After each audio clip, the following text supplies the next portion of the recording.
আমি দ্বিতীয় প্রশ্ন হলো খালিদ বিন ওয়ালিদ সম্পর্কে। আচ্ছা, যে ডাকাতের যে মানে সবচেয়ে সেরা ডাকাত ছিল, ইসলামের সবচেয়ে হিংস্র, সবচেয়ে বর্বর, সবচেয়ে অসভ্য, সবচেয়ে বদমাইশ, সবচেয়ে বড় খুনি, এই খালিদ বিন ওয়ালিদের কথা বলতেছেন আপনি নাকি? আচ্ছা বলেন, কি বলবেন বলেন। আচ্ছা, উনি তো জীবনে 125টা থেকেও বেশি যুদ্ধ করছেন, কিন্তু জীবনে একটাও হারে নাই, বুঝেন? মানে সে তো পৃথিবীতে ইতিহাসে এমন কোনো যুদ্ধ পাওয়া যাবে না যে জীবনে কোনো একটা যুদ্ধ হারে নাই, কিন্তু মানে না হারা, কিন্তু উনি একটা তো হারে নাই। একটাতে হারছে কি হারে নাই, এই মুহূর্তে আমি আপনাকে সেই ডেটাটা দিতে পারতেছি না যে একটা তো হারছে নাকি হারে নাই, কিন্তু আমি গুগল বলছে, গুগল। আচ্ছা, কিন্তু ভাই আমি এখনো আমি তো ভাই গুগল থেকে জিনিস নেই না, হ্যাঁ। গুগল বললেই গুগল তো কিছু বলে না ভাই, হ্যাঁ। এক নম্বর কথা হচ্ছে গুগল হচ্ছে একটা সার্চ ইঞ্জিন, গুগল কোনো কিছু বলে না কখনো। দুই নম্বর কথা হচ্ছে আমি কখনো গুগল থেকে কোনো কিছু রেফারেন্স হিসেবে ব্যবহার করি না, কারণ রেফারেন্স গুলাকে ভেরিফাই করার দরকার আছে। গুগলে কিছু একটা পাইলেই সেটা সত্য হয়ে যায় না। দুই নম্বর জিনিস হচ্ছে যে আমি আহ খালিদ বিন ওয়ালিদ কখনো কোনো যুদ্ধে হেরেছে কিনা সেই জিনিসটা এই মুহূর্তে আমি আপনাকে সেই আলোচনাতে যেতে পারবো না, কারণ সেই তথ্যগুলো আমার কাছে এই মুহূর্তে খোলা নাই। আর যেদিন খোলা থাকবে সেদিন আমি আপনার সাথে সেটা নিয়ে অবশ্যই আলাপ করব। কিন্তু এই মুহূর্তে আমি আপনাকে যেটা জিজ্ঞেস করছি যে একজন মানুষ যদি পৃথিবীতে যতদিন বাঁচছে সব পরীক্ষায় প্রথম হয়েছে, মনে করেন একজন মানুষ ক্লাস 1 থেকে শুরু করে একদম সমস্ত পরীক্ষাতে সে প্রথম হয়েছে, এই জি। জিনিসটা কার মাহাত্ম্য প্রকাশ করে? সেই ব্যক্তিটার মাহাত্ম্য প্রকাশ করে নাকি আল্লাহর মাহাত্ম্য প্রকাশ করে? আমার বিশ্বাস অনুযায়ী দুজনের মানে দুই দিক থেকে মাহাত্ম মানে ভূমিকা আছে। আচ্ছা, মনে করেন এই ব্যক্তিটা যদি একজন হিন্দু হয়, তাহলে কি আপনি এটা স্বীকার করবেন যে এই ওই ব্যক্তিটার পড়ালেখাতে সরস্বতী দেবীর একটা ভূমিকা আছে, সরস্বতী দেবীও ওই ব্যক্তিটাকে ফার্স্ট হইতে সাহায্য করছে? এটা কি আপনি মানবেন তখন? ও মানবে। আপনি মানবেন কিনা আপনাকে জিজ্ঞেস করছি। না, আমি মানবো না। আপনি মানবেন না, কেন মানবেন না? কারণ সে তো এটা বিশ্বাস করতেছে, আপনি মানেন না কেন? কারণ আমি দেবীতে মানি। মানে আপনার ধর্মে এটা নাই দেখা আপনি মানেন না তার তার কথা। আবার আপনি যদি মানে আল্লাহর রহমতে যদি পরীক্ষায় ভালো করেন, আপনারটা তো আবার হিন্দু বাড়ায় মানবো না, তাই না? আপনার বাটা হিন্দু বাড়ায় কইবো, আরে না, আল্লাহ বলে কিছু নাই নাকি? জি। তাইলে দেখা যাচ্ছে যে আপনারটা সে মানতেছে না, সে তারটা আপনি মানতেছেন না। তার মানে কিন্তু এই দুই ক্ষেত্রেই একটা জিনিস কমন, যেটা হচ্ছে যে আপনি যদি ভালো করে পড়ালেখা করেন তাহলে আপনি ভালো রেজাল্ট করবেন। ওই হিন্দু ছেলেটা যদি ভালো করে পড়ালেখা করে, সেই হিন্দু ছেলেটা ভালো রেজাল্ট করবো। আপনি যদি খারাপ করে পড়ালেখা করেন তাহলে আপনি রেজাল্ট খারাপ করবেন। হিন্দুরা যদি খারাপ পড়ালেখা করে তাহলে সে খারাপ রেজাল্ট করবো। এই জিনিসটা তো কেউ অস্বীকার করতে পারবো না, তাই না? জি। এইটা তো মানে একদম সাদামাটা সত্য কথা। এটা তো একদম মানে আমরা দেখতেই পাইতেছি, আমরা প্রমাণ করতে পারি। কিন্তু এই যে কে কারে বিশ্বাস করলো, সরস্বতীরে নাকি আল্লাহরে, এইটা হচ্ছে প্রমাণযোগ্য না। এটা এক একজনের অন্ধবিশ্বাস নাকি? জি। তাইলে যে জিনিসটা আমরা দেখতে পাইতেছি যে ওই হিন্দু ছেলেটা যদি পরীক্ষায় প্রত্যেকটা পরীক্ষাতে প্রথম হয়, সেটা হচ্ছে তার নিজের যোগ্যতাতে সে পরীক্ষায় প্রথম হইতেছে। আবার আপনি যদি সেইটা করেন তাহলে আপনি নিজের যোগ্যতাতে প্রথম হইতেছেন। আপনি যদি ফেল করেন সবকিছুতে তাহলে সেটা হবে আপনার ব্যর্থতা। এটা অন্য কারো দোষ দেওয়ার কোনো লাভ নাই। আপনি ভালো করলেও সেটা অন্য কারোর কাছে ক্রেডিট যাবে না, আপনি খারাপ করলেও সেটা অন্য কারোর কাছে দোষ যাবে না। সম্পূর্ণ আপনার কাজ। আপনি যেটা রেজাল্ট পাবেন সেটা সম্পূর্ণ আপনার যোগ্যতা অনুসারেই আপনি রেজাল্টটা পাইবেন, তাই না ভাই? জি। জি। এখন খালিদ বিন ওয়ালিদ যদি কোনো যুদ্ধে না হাইরা থাকে, তাইলে তো এইটা দ্বারা প্রমাণ হয় সে একজন ভালো যোদ্ধা ছিল। এইটা দ্বারা তো আল্লাহ সত্য এটা প্রমাণ হয় না, তাই না ভাই?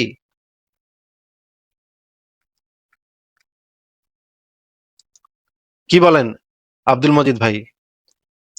ওনাকে তো আল্লাহ, সর্ট অফ আল্লাহ এরকম বলা হতো। সোর্ড অফ আল্লাহ, সে তো কত বড় নৃশংস ব্যক্তি ছিল সেটা তো এখন আমরা একটা একটা একটা করে বের করে দেখবো যে সে কত বড় ভয়ঙ্কর নৃশংস মানুষ ছিল। আমরা একটু দেখি, ঠিক আছে? এটা হচ্ছে এটা একটা বিখ্যাত সিরাত গ্রন্থ, বিখ্যাত সিরাত গ্রন্থটার নাম হচ্ছে আর রাহিকুল মাকতুম। আপনি নাম শুনছেন তো, তাই না? জি জি। এই আহমদুল্লাহ কয়েকদিন আগে এই বইটার নাম বলছে যে এই বইটা পড়েন আপনারা, সিরাত পড়েন, এই বইটা পড়েন, এই বইটা পড়লে অনেক নবী সম্পর্কে অনেক কিছু জানা যাবে। এই আর রাহিকুল মাকতুম গ্রন্থটা আমরা পড়ি, দেখি এখানে কি লেখা আছে। এটার পৃষ্ঠা নাম্বার হচ্ছে 466 নম্বর পৃষ্ঠা। এখানে দেখেন, আহ এই অংশটুকু যদি আমাদেরকে একটু পড়ে শোনাইতেন, লাল অংশটুকু পড়েন তো ভাই, পড়তে পারেন কিনা দেখেন তো। তখন অষ্টম হিজরির 25 রমজান উজলা নামক দেব মূর্তি বিনষ্ট করার প্রকাশে খালিদ বিন ওয়ালিদ রাদিয়াল্লাহু তাআলা আনহুর নেতৃত্বে একটি ছোট সৈন্যদল প্রেরণ করলেন। উজজা মূর্তির মন্দিরটি ছিল নাখলা নামক স্থানে। এটি ভেঙে ফেলে খালিদ রাদিয়াল্লাহু তাআলা আনহু প্রত্যাবর্তন করলে রাসূল সাল্লাল্লাহু আলাইহি ওয়াসাল্লাম তাকে জিজ্ঞেস করলেন, তুমি কি কিছু দেখেছিলে? খালিদ রাদিয়াল্লাহু তাআলা আনহু বললেন, না। রাসূলুল্লাহ সাল্লাল্লাহু আলাইহি ওয়াসাল্লাম আহ, ইরশাদ করলেন, তাহলে প্রকৃতপক্ষে তুমি তা ভাঙোনি। পুনরায় যাও এবং আহ, বিশ্বস্ত চুল বিশিষ্ট এক মহিলা তাকে তাদের দিকে বের হয়ে এলো। মন্দির প্রহরী তাকে চিৎকার করে ডাকতে লাগলো, কিন্তু এরপর রাসূলুল্লাহ সাল্লাল্লাহু আলাইহি ওয়াসাল্লাম কে তিনি সংবাদ অবগত করালে তিনি বললেন, সেটাই ছিল উজ্জা। এখন তোমাদের দেশে তার পূজা অর্চনার ব্যাপারে সে নিরাশ হয়ে পড়েছে। আচ্ছা, আমরা আমরা এই গল্পটা, কাহিনীটা একটু এবার আপনি নিজের ভাষাতে বলেন তো, এখানে কি ঘটছিল। মানে আহ, অষ্টম হিজরি 25 রমজান মাসে, মানে খালিদ বিন রাদিয়াল্লাহু তাআলা মানে খালিদ বিন মানে ওয়ালিদ। মানে নবী খবর পাইলো যে একটা জায়গাতে উজ্জা দেবীর পূজা করা হয়, তাই না? জি জি সেই জায়গাটা হইতেছে নাখলা নামক জায়গা। সেখানে কিছু মানুষজন একটা মানে মন্দির বানাইছে, সেখানে উজ্জা দেবীর পূজা করে তারা। এরা তো জি মোহাম্মদ রে এসে মারে নাই, তাই না? এরা তো আকবর এসে মারে নাই মোহাম্মদ রে। এই এই গোত্রটা কিন্তু মোহাম্মদের সাথে কোনো গ্যাঞ্জাম ছিল না। ও হুদাহুদি মোহাম্মদ জি জানতে পারলো যে মানে এখানে উজ্জা দেবীর পূজা হয়, সুতরাং খালিদরে একটা সৈন্যদল দিয়ে পাঠাইলো, যা তুই গিয়া ওই মন্দিরটা এবং উজ্জা দেবীর মূর্তিটা ভাঙা দিয়ে আয়, যা। তখন খালিদ তরবারি নিয়া, তার দলবল নিয়া গেল। দেখে ওইখানে মানুষজন, কিছু মানুষজন মন্দিরে পূজা টুজা করতেছে উজ্জা দেবীর। খালিদ বিন ওয়ালিদ তার পোলাপাইন নিয়া, সাঙ্গপাঙ্গ নিয়ে গেল এখানে মারতে, নাকি? জি, এরকমই দেখ। তারপরে উত্তেজিত মানে খালিদ, ভাঙতে। হ্যাঁ উত্তেজিত খালিদ তরবারি হস্তে গেল, গিয়া দেখলো যে এখানে ভাইঙ্গা ভেঙা দিয়ে আসছে, ভাইঙ্গা ভেঙা দিয়ে আসছে। আয়েশা নবীরে আবার বলছে যে আমি তো ভাইঙ্গা দিয়ে আসছি। তখন মোহাম্মদ জিজ্ঞেস করছে, তুমি তো তাহলে মনে হয় ঠিকভাবে ভাঙো নাই, তুমি আবার যাও। তখন আবার গেল খালিদ, একে নাঙ্গা তরবারি নিয়ে আবার গেল। এইবার সে যাইতে যাইতে দেখলো একটা মহিলা, যার চুল এলোমেলো, এবং তার পোশাক আশাকেরও একটু মানে উল্টাপাল্টা পোশাক আশাক, মানে পোশাক আশাকটা পরিপাটি না, বিক্ষিপ্ত। এই মহিলা মন্দির থেকে চিৎকার করতে করতে বাইরে আসতেছে, এটা সে দেখতে পাইলো। আবার মন্দিরের যে প্রহরী, সেও আবার ওই মহিলার পিছন থেকে ডাকতেছে, হাই মহিলা, মহিলা বলে ডাকতেছে। এই মহিলা কে দেখা খালিদ কি করলো ভাই, তার তরবারি দিয়ে তাকে এত জোরে আঘাত করলেন যে তার দেহ দ্বিখণ্ডিত হয়ে গেল, নাকি মহিলাটারে, নাকি? হ্যাঁ জি আচ্ছা, ওই মহিলাটার দেহ তেলে দুই টুকরা হয়ে গেল, মানে উপর থেকে উপরের একটা অংশ থাকলো আর নিচের একটা অংশ থাকলো। মানে মনে করেন পেটের দিক দিয়া, মনে করেন তরবারি দিয়া কোপ মারছে, পেটটা দুই ভাগ হয়ে গেছে। মানে শরীরের উপরের অংশ পড়ছে এক পাশে, আর নিচের অংশ পড়ছে আরেক পাশে। এইটা একটা একটা মহিলা। সেই মহিলাটা তো, আমার কাছে তো মনে হইতেছে এই মহিলাটা হয়তো পাগল টাগল হইতে পারে, বা মন্দিরে যে পাগল টাগল থাকে সেগুলো হইতে পারে, গরিব টরিব, গরিব লোকজন পাগল টাগল যারা খায় দায় ওইখানে ঘুমায়, গান টান গায়, এই টাইপের লোক হইতে পারে মহিলাটা। আমার কাছে তো মনে হইতেছে মহিলাটা হয়তো পাগল টাগল ছিল। এই মহিলারে খালিদ এত জোরে আঘাত করলো, যার শরীরটা দুই ভাগ হয়ে গেল, নাকি ভাই? জি এরপরে মোহাম্মদকে এসে যখন এই কথাটা বললো, তখন মোহাম্মদ আবার খুব খুশি হইলো, নাকি? জি, বলছিল ওটাই উজ্জা। আচ্ছা, উজ্জা দেবী তো আর ইসলামে তো আর উজ্জা দেবী বলে বাস্তবে কিছুর অস্তিত্ব নাই। এটা তো মানে মোহাম্মদ কইলেও তো এটার তো আসলে কোনো মিনিং নেই, তাই না? জি তাইলে আমরা দেখলাম একটা মহিলারে, একটা পাগল টাইপের একটা মহিলারে খালিদ বিন ওয়ালিদ দুই টুকরা করে ফেলাইছিল, মানে চিরা, তার পুরো শরীরটা দুই টুকরা হয়ে গেছিল এক কোপে, নাকি? জি তো ভাই বিরাট যোদ্ধা, আপনার খালিদ বিন ওয়ালিদ তো বিশাল যোদ্ধা ভাই, বোঝাই যাচ্ছে বিরাট যোদ্ধা। এক কোপ একটা নিরীহ মহিলারে, একটা অসহায় নিরীহ মহিলারে, একটা পাগল টাইপের মহিলারে দুই টুকরা করে ফেলাইছে ভাই, বিশাল যোদ্ধা ভাই। আচ্ছা ঠিক আছে, আরেকটা ঘটনার পড়বো, এই ঘটনাটাও পড়েন একটু। এই যে এটা একটু পড়ে শোনান আমাদেরকে, এই 4 নাম্বার। উযযা নামক দেবমূর্তিটি ভেঙে ফেলার পর খালিদ বিন ওয়ালিদ প্রত্যাবর্তন করলে রাসূলুল্লাহ সাল্লাল্লাহু আলাইহি ওয়াসাল্লাম অষ্টম হিজরি শাওয়াল মাসে বনু জাযামা গোত্রের নিকট তাকে প্রেরণ করেন। উদ্দেশ্য ছিল আক্রমণ না করে ইসলাম প্রচার। খালিদ খালিদ মুহাজির আনসার বনু সুলাইমান গোত্রের ৩৫০ লোকজন বনু জাজিমার নিকট গিয়ে ইসলাম দাওয়াত পেশ করেন। তারা ইসলাম গ্রহণ করেছি বলার পরিবর্তে আমরা সধর্ম ত্যাগ করেছি বলল। এই কারণে খালিদ তাদের হত্যা বন্দী করতে আদেশ দিলেন। তিনি সঙ্গী সাথীদের একজনের হস্তে একজন বন্দীকে সমর্পণ করলেন। অতঃপর এ বলে নির্দেশ করলেন যে প্রত্যেক ব্যক্তি তার নিকটে সমর্পিত বন্দীকে হত্যা করবে। কিন্তু ইবনে উমর এবং তার সঙ্গে এ নির্দেশে পালনে অস্বীকৃতি করলেন। তিনি আচ্ছা দুই হাত ঠিক আছে উত্তোলন ভাই, করে একটু গল্পটা আমাদেরকে নিজের ভাষাতে একটু বলেন তো, এখানে ঘটনাটা কি ঘটলো তাইলে আমরা জানলাম। মানে মানে উযযা মোহাম্মদ নামক পাঠাইছিল, মূর্তিটা ভাঙার পর নবী যাযামা গোত্রের নিকট পাঠালেন ওনাকে কি করতে পাঠাইলো? আক্রমণ না করে শুধুমাত্র ইসলাম প্রচার ইসলাম করতে প্রচার। নাকি? হ্যাঁ, ইসলামের দাওয়াত দিতে তাদেরকে। কিন্তু খালিদ ওখানে কিন্তু গিয়া কি তারা করলো? বলছিল কিন্তু খালিদ তারা ওখানে গিয়া বলছিল কি করলো, আগে আগে একটু শুনে নেন। খালিদ ওখানে গিয়া কি করলো? খালিদ ওখানে গিয়া তাদেরকে ইসলাম যেটা দাওয়াতটা পেশ করলো, পেশ করার পরে ওই গোত্রের ৩৫০ জন লোক ছিল নাকি? হ্যাঁ, জি জি জি ৩৫০ জন লোক ভুল কইরা বলতেছিল যে ইসলাম গ্রহণ করছি, এটা বলার পরিবর্তে তারা বলতেছিল আমরা স্বধর্ম ত্যাগ করেছি। এটা বোধহয় তারা ভুল করে ফেলাইছে, বলতে গিয়া হয়তো অনেকের সময় কথা বলতে গিয়া ভুল হয়ে যায়। তাদের বলার কথা ছিল ইসলাম গ্রহণ করেছে, কিন্তু তারা এটা বলল যে আমরা স্বধর্ম ত্যাগ করেছি, মানে হচ্ছে কি তাদের যে আগের ধর্মটা ছিল সেটা তারা ত্যাগ করছে, এটা বলছিল। তাই তো ভাই, খারাপ কিছু তো জি। কয় নাই নাকি? না কোনো খারাপ কিছু বলেন না। তো এই কথাটা বলার কারণে খালিদ বিন ওয়ালিদ কি করলো? বলল যে ৩৫০ জন লোকরে বন্দি করলো এবং তারপরে পিছমরা করে বাইন্ধা প্রত্যেকের কাছে একজন করে দিল, এবং বলল তোমাদের কাছে যাদেরকে যারে দিছি সেই বন্দিরে জবাই করে ফেলাও। তখন ভাই একটু বলেন তো ভাই, এই গোত্রের লোকেদের দোষটা কি ছিল ভাই? এখন দুষ্ট কিছু ছিল না। দোষ তো, হ্যাঁ, একটা দোষ হইতে পারে যে একটু ভুল করে বলছিল যে আমরা ইসলাম কবুল করেছি, এটা বলার পরিবর্তে বলতেছিল স্বধর্ম ত্যাগ করেছি। এইটার জন্য ৩৫০ জন লোক, একটা পুরা গোত্রের ৩৫০ জন লোকরে বাইন্ধা বন্দি কইরা, বন্দি অবস্থায় মানে হাত পা বান্ধা অবস্থায় তাদেরকে ঘর ঘর করে জবাই করতেছে ৩৫০ জন লোকরে। একটু দৃশ্যটা একটু কল্পনা করেন তো ভাই, কেমন লাগতেছে আপনার কাছে? যে এটা মানবতার বিরুদ্ধে। এই হইতেছে আপনাদের মহান বীর, ৩৫০ জন বন্দি লোক তাদেরকে ঘর ঘর করে জবাই করতেছে, এই হইতেছে আপনার মহান বীর, তাই না? সে কোনো যুদ্ধে হারে নাই, কি মহান বীরটা রে ভাই, কি মহান বীরটা। আচ্ছা, এবার আমরা আরো মারাত্মক আরেকটা জিনিস দেখবো, আরো মারাত্মক, এর থেকে অনেক মারাত্মক।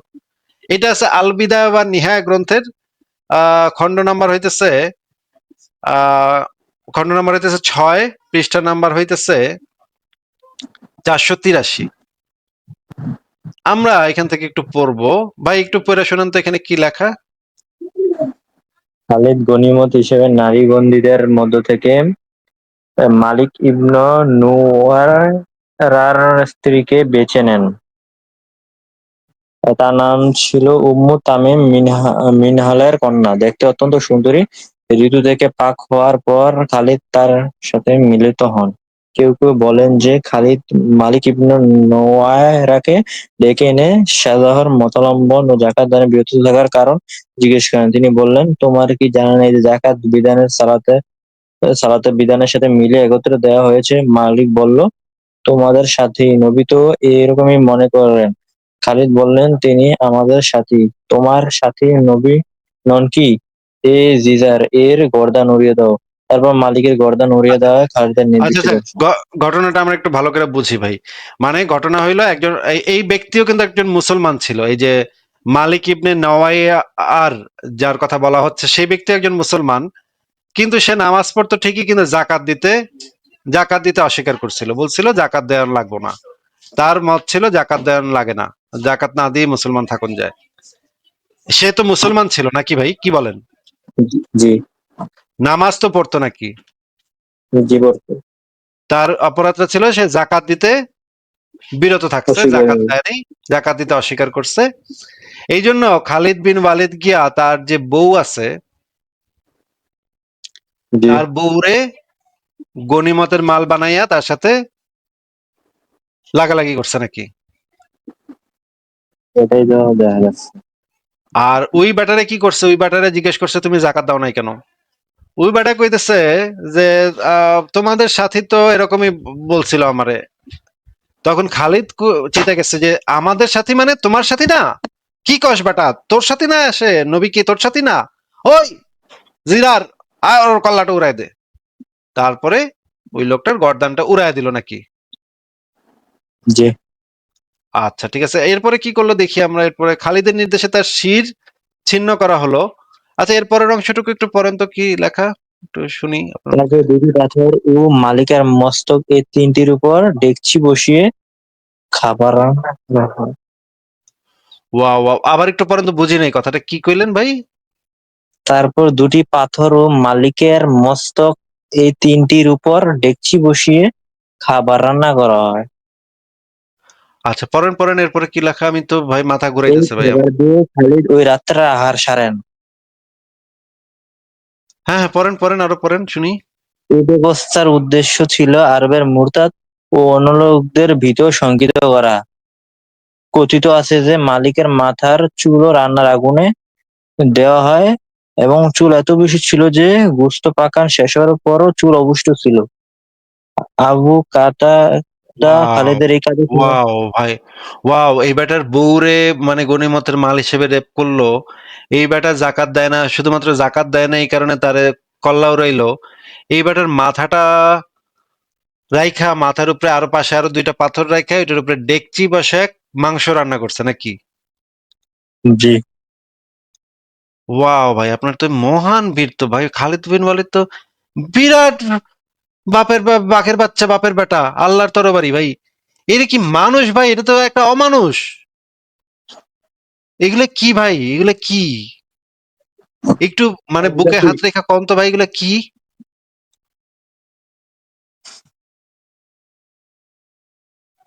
এগুলো ভাই কোনো মানুষের কাজ? একটা মানুষের মায়েরা তার মাথা কাইটা এটার উপরে ডেকচি বসায় খাবার রান্না করতেছে ভাই, এগুলো কি মানুষের কাজ?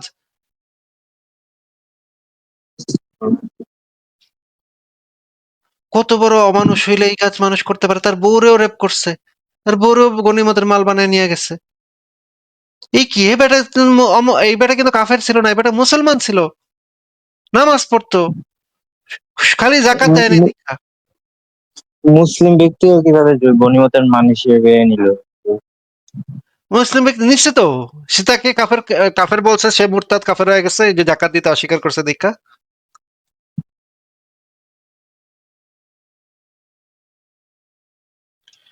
ভাই রে ভাই, আপনাদের ভাই ধর্মটা ভাই কি রে ভাই, আপনাদের ধর্ম কি ভাই, কি মানে গন্ধ ভাই, আপনাদের কি গন্ধ আসে না আপনাদের এই ধর্ম পালন করার মানে, গন্ধ লাগে না ভাই?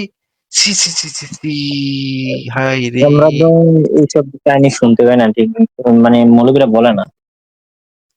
হায় রে ভাই, হায় রে ভাই, এগুলা কি মানুষের বাচ্চা, এগুলা কি মানুষের বাচ্চা, একটা মানুষের মাইরা তার মাথাটা কাইটা দিয়ে দিয়ে মানে খাবার রান্না করতেছে, আবার তার বউরে নিয়ে গেছে, বউরে নিয়ে লাগাইতেছে।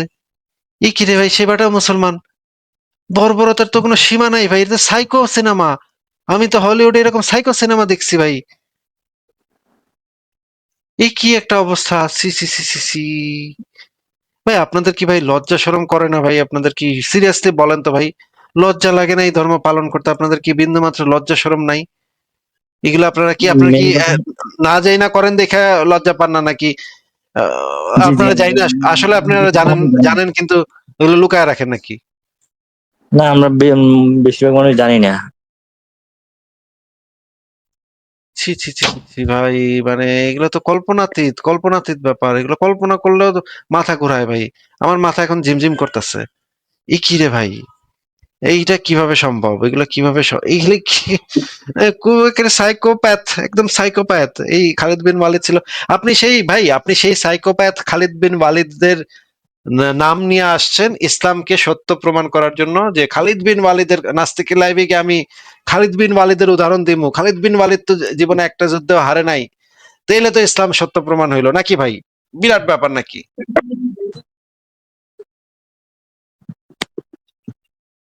আচ্ছা, এবার শেষ প্রশ্ন।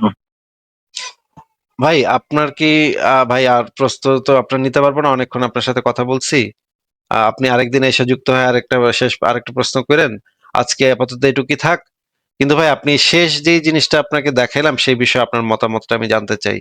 আমি ভাই আহ মানে এটা কল্পনাও করতে পারতেছি না, এই জিনিসটা কল্পনা করতে আমার ইয়া লাগতেছে, বমি আসতেছে, যে একটা মানুষের মাইরা তার মাথাটা কাইটা ডেকচি বসাইছে, উপরে ডেকচি বসায় তা, এবং তার চুল এত বেশি ছিল যে চুলের তোরে চুলগুলা পুইরা শেষ করণ যাচ্ছে না। আবার এই বর্ণনাতে লেখা আছে তার মাথার চুল এত বেশি ছিল, আর তার বউটারেও গনিমতের মাল বানায় বিছনায় তুলছে খালিদ বিন ওয়ালিদ। মানে আপনি একটা শেষ মতামত দেন, তারপর আপনাকে বিদায় জানাবো ভাই। বলেন। যেটা অনেক খারাপ কাজ ছিল। আপনারা তো গর্বিত যে আপনাদের খালিদ বিন ওয়ালিদ কত বড় বীর ভাই, কত মানুষ মারছে ভাই, কত কাফের কোপাইছে। একটু আগে দেখাইলাম আপনার একটা মহিলারে 2 টুকরা করে ফেলাইছে। মানে যদি মনে করেন পেটের দিক দিয়ে পোজ দিয়া থাকে, তাহলে তো তার পেটের উপরের অংশ নিশ্চয়ই এক পাশে পড়ছে আর নিচের অংশ নিশ্চয়ই আরেক পাশে পড়ছে। এটা আপনি কল্পনা করতে পারেন? আচ্ছা, আপনি বলেন তো, মনে করেন আপনারা ইসলাম ধর্ম পালন করেন, এইটার অপরাধে যদি ভারতের হিন্দুরা আইসা এক কোপে যদি আপনার মায়েরে যদি মনে করেন আপনার মা মসজিদ থেকে বাইরিতেছিল, হ্যাঁ, বা আপনার বাবা মসজিদ থেকে বাইরিতেছে, এটা দেখা এক হিন্দু জেনারেল আইসা এক কোপ দিয়ে 2 ভাগ করে ফেলাইছে, পেটের উপরের অংশ এক সাইডে পড়ছে আর পেটের নিচের অংশ আরেক সাইডে পড়ছে। এই তারা তাদের হিন্দু ধর্ম প্রচার করার জন্য এখানে আসছে, হ্যাঁ, হিন্দু ধর্মের কিতাল জিহাদ করার জন্য এখানে আইছে। এটা আপনার কাছে একটা নৈতিক কাজ বলে কি গণ্য হবে? না। তাহলে কিন্তু আপনাদের ধর্মের লোকেরা এই কাজটা যখন অন্যদের কাফেরদের সাথে করে, সেটা তো নৈতিক আপনার দৃষ্টিতে নাকি? কি আর বলবো। না, বলার আর কোনো ভাষা নাই। আপনি একটু চিন্তা করেন, এগুলো নিয়ে চিন্তা করেন, ভাবেন, এবং মানবিক মানুষ হওয়ার চেষ্টা করেন, যুক্তি দিয়ে বোঝার চেষ্টা করেন, দলিল প্রমাণ সহ বোঝার চেষ্টা করেন ভাই। ঠিক আছে আব্দুল মজিদ ভাই, তাহলে আজকে আপনাকে বিদায় জানাচ্ছি। আচ্ছা, ঠিক আছে।